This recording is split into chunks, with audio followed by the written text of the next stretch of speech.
Good morning all of you. स्वागत है आप सबका एक बार फिर से दिन भर की रोटी डेली डिवोशन में, परमेश्वर की प्रेजेंस में, प्रभु यीशु मसीह के जीवित और सामर्थी नाम में। और हम इस जनवरी के मंथ में लगातार प्रभु के वचन की विशेषताओं को सीखते आ रहे हैं। आमीन, हालेलुया। और आज एक और विशेषता प्रभु के वचन की आज हम देखने जा रहे हैं, जो हमें भजन संहिता 1 में मिलती है, जहां लिखा है पहले पद से। जब हम पढ़ते हैं भजन संहिता 1 में पहले अध्याय के पहले और दूसरे पद को, कि क्या ही धन्य है वह पुरुष जो दुष्टों की युक्ति पर नहीं चलता और ना पापियों के मार्ग में खड़ा होता और ना ठट्ठा करने वालों की मंडली में बैठता है, परंतु वह तो यहोवा की व्यवस्था से, यानी यहोवा के वचन से, यहोवा की विधियों से, यहोवा की चितौनियों से, यहोवा की आज्ञाओं से प्रसन्न रहता है। हालेलुया।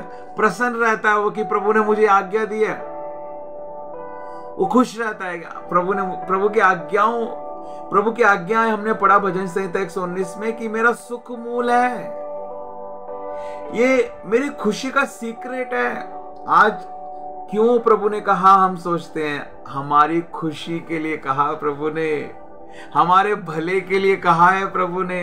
हालेलुया। जब परमेश्वर मुझे कुछ करने के लिए कहते हैं, मुझे कुछ अगुवाई होती है, तो सच में मुझे इतनी खुशी होती है, क्योंकि मैं आपको सच बताऊं, जब प्रभु हमें कुछ कहते हैं ना, हमारी बड़ी भलाई उसमें छिपी हुई होती है, बहुत बड़ी भलाई उसमें छिपी होती है। आज मैं लोगों को बहुत सारी बातें करने के लिए कहता हूं, नोट्स बनाओ, ये करो, ऐसे करो, वैसे करो, लेकिन लोग नहीं करते। वो सोचते हैं कि पास्टर जी की भलाई उसमें छिपी हुई है। अरे मैं आपको बताना चाहता हूं, आपकी भलाई उसमें छिपी हुई है। ये परमेश्वर ने जो बातें हमसे कही हैं, हमारी भलाई के लिए, हमारी भलाई इसमें छिपी हुई है। हम समझते नहीं इन बातों को, ये आत्मिक बातें हैं, क्योंकि हमें नजर नहीं आती ना। शारीरिक मनुष्य शारीरिक चीजों पर ध्यान लगाता है, शारीरिक दृष्टिकोण को रखता है। आत्मिक मनुष्य आत्मिक दृष्टिकोण को रखता है। कोई बात जब कही जाती है प्रभु के आत्मा के द्वारा, प्रभु के वचन के द्वारा, खुशी होनी चाहिए। तेरी विधियों के द्वारा मुझे आनंद पहुंचता है। Hallelujah, hallelujah. लिखा है वो तेरी व्यवस्था से प्रसन्न रहता है, तेरी विधियों से प्रसन्न रहता है। ये मेरे सुख का मूल है, ये मेरे आनंद के लिए लिखी गई है, ये बातें मेरी चंगाई के लिए लिखी गई है, मेरे छुटकारे के लिए लिखी गई है, मेरी आशीष के लिए लिखी गई है। इसके द्वारा प्रभु मुझे आशीष देना चाहता है, मेरे परिवार को, मेरे बच्चों को आशीष देना चाहता है। थैंक यू जीसस इन वचनों को देने के लिए, इन आज्ञाओं को देने के लिए। Thank you Jesus.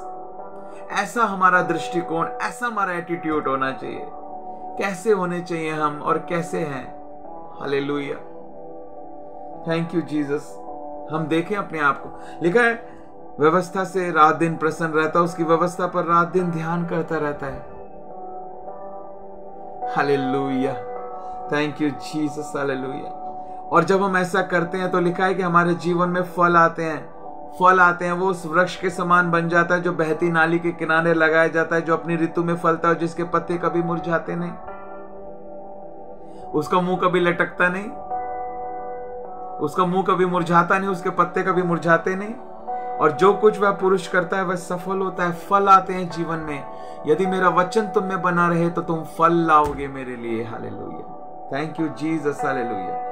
वचन के द्वारा आत्मिक फल हमारे जीवन में आते हैं। आमीन। परमेश्वर आपको इस वचन के द्वारा आशीष दे। तो आज के इस डेली डिवोशन में यही प्रश्न मैं आपसे पूछना चाहता हूं, किस प्रकार वचन के द्वारा आत्मिक फल हमारे जीवन में आते हैं? किस प्रकार वचन हमारे जीवन में आत्मिक फलों को लाता है? YouTube पर इस वीडियो के नीचे कमेंट करके अपने आंसर को जरूर दें। परमेश्वर आपको आशीष दे।